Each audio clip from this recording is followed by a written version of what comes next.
one more thing. I know we've got all these like tiny little videos, but I always think of something after I start recording. Passing people, dogs, triggers, whatever. I like to reward calm interest. So when I mean calm, I mean her state of mind. So she's like, oh, I see something, whatever. Like right now, like she's like looking at something, not a big deal. And then now she's over threshold.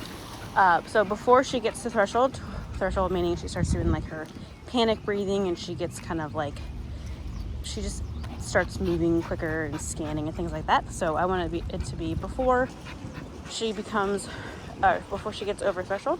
I'm going to reward. So if you're using a clicker, click and reward, click, pause, reward. Or if you're just using verbal markers, which is what I do most of the time, just because I don't expect people to do too much with clicker training. It's really tricky to get the hang of, so I just don't ever press it on people. Anyway, so good, reward. I want it to be something where when we're before threshold, I want to reward that calm interest, and that, what it does is it inadvertently changes the mindset of the trigger. It becomes a pleasant thing, and it also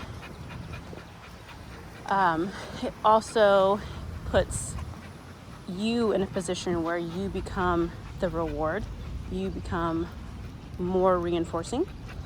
A lot of times, and for her it's a little bit of fear, but it takes things like, I see a person over there, they become really interesting, they become internally rewarding, and then that's where leash reactivity happens. Dogs get excited, and then they're restrained by the leash, and they get frustrated, and they start being vocal, yada, yada, yada. So when you take it into, now I'm rewarding you every time you see this person, then it switches that over to where I see a person, I look to my handler, because they're going to be the reinforcement. They're more rewarding, and then you just kind of switch it up to where they're not getting excited about seeing a person, and they're instead turning their attention, let's go, over to you. So that's the ultimate goal. Is I see a person, I see a trigger, I see a dog, whatever, my handler is more rewarding, more reinforcing. And then when you get to a point where you're over threshold, let's just say it's inevitable, you have to pass the person, you have to pass the dog. If she starts getting into those aroused behaviors, that's when it's no, whatever.